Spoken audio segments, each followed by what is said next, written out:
Hi எல்லோரும் எப்படி இருக்கீங்க? இன்றைக்கி நம்ம காஸ்கோவுக்கு ஷாப்பிங்க்கு போகலாமா? நாங்கள் எல்லோரும் வீட்டிலேருந்து கிளம்பி காஸ்கோவுக்கு போயிட்டோம். அங்கே போய் ட்ராலி எடுத்துகிட்டு லிஃப்ட்டுக்காக வெயிட் பண்ணிகிட்டு இருந்தோம். காஸ்கோ எங்களோட ஃபேவரட் ஷாப்பிங் கடை. அங்கே எல்லாமே பல்காக கிடைக்கும். அதனால நாங்கள் அங்கே கிளம்பி போனோம்.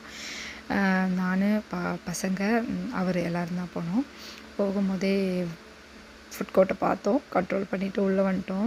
இங்கே என்னன்னே தெரியலங்க. எப்போவுமே சம்மருக்கு தகுந்த மாதிரி வச்சுருப்பாங்க, வின்டருக்கு தகுந்த மாதிரி வச்சுருப்பாங்க. இப்போ இது வின்டர்ஸ் டைம்ங்கிறதுனால பிளாங்கெட்ஸு, வார்மரு எல்லாமே வச்சுருந்தாங்க. பார்க்க ரொம்ப ஆசையாகவே இருந்தது.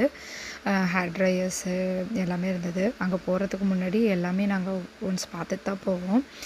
ஸ்பெட்ஸு, டிவி, மொபைலு, கேஜெட்ஸு, லேப்டாப் எல்லாமே இருந்தது. நாங்கள் அது எல்லாத்தையுமே பார்த்துட்டு ஒன் பை ஒன்னாக அப்படியே உள்ளே போக ஆரம்பித்தோம். டிவியெல்லாம் பாருங்கங்க எவ்வளோ பெருசு பெருசாக இருக்குன்னு. ரொம்ப அழகாக இருந்தது. அப்புறம் அப்படியே இருக்கிறது எல்லாத்தையும் கொஞ்சம் கொஞ்சமாக அப்படியே பார்த்துக்கிட்டே உள்ளே போக ஆரம்பிச்சிட்டோம். அப்படியே உள்ளே போகும்போது ஃப்ரூட்ஸ் எல்லாம் பார்த்துட்டு போகலான்னு சொல்லிட்டு ஃப்ரூட் செக்ஷன் போனோம். எல்லா ஃப்ரூட்டுமே இருந்ததுங்க. பைனாப்பிள், ஆரஞ்சு, ஆனியன் எல்லாமே இங்கே நல்லாவே கிடைக்கும். குவாலிட்டியும் நல்லாயிருக்கும். அதனால் எப்போவுமே காஸ்கோவுக்கு போவோம் நாங்கள். நிறைய ஃப்ரூட்ஸ் இருந்ததுங்க. என்னென்னே பேர் கூட தெரியாத ஃப்ரூட்ஸ்லாம் இருந்தது. அப்புறம் எங்களுக்கு டொமேட்டோ இதெல்லாம் தேவைப்பட்டுச்சு. அதெல்லாமே எடுத்துகிட்டு அப்படியே மீட் செக்ஷன் வந்தோம். மீட்டு நான் பெருசாக இங்கே வாங்க மாட்டேன். பட் எல்லாமே இங்கே பல்காக இருக்கும்.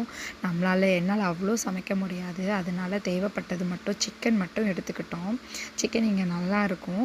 ப்ரெஸ்ட் பீஸ்லாம் குவான்டிட்டியும் நிறைய இருக்கும், காசும் அஃபோர்டபுளாக இருக்கும். அதனால் இங்கேருந்து நாங்கள் அதை எடுத்துக்கிட்டோம். அதுக்கப்புறம் பார்த்திங்கன்னா இங்கே லேம்போட இந்த சாப்ஸு அதெல்லாமே தனித்தனியாக வச்சுருக்குறாங்க. எல்லாமே டக்கு அப்புறம் நிறைய இருந்தது இங்கே.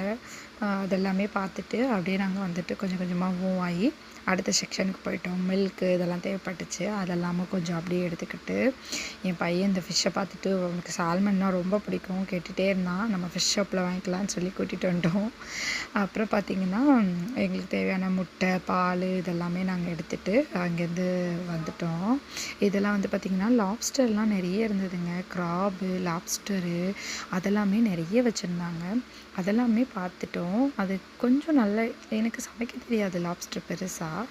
அதனால் எனக்கு தேவையான அந்த சிக்கனை மட்டும் நான் எடுத்துகிட்டு அங்கேருந்து அப்படியே கிளம்பிட்டோம். நிறைய ஐட்டம்ஸ் இருந்தது. எதை வாங்குறது எதை விடுறதுனே தெரியல. எப்போ காஸ்கோ போனாலும் எனக்கு இதே பிரச்சனை தான். எப்போ எதை எடுக்கணும் என்னென்னு. அப்புறம் ஒரு வழியாக எங்களுக்கு தேவையான எல்லாத்தையும் எடுத்துட்டோம். எப்படியும் எங்களுக்கு அடுத்த ஒரு மாதத்துக்கு ஓகேவாக இருக்கும்.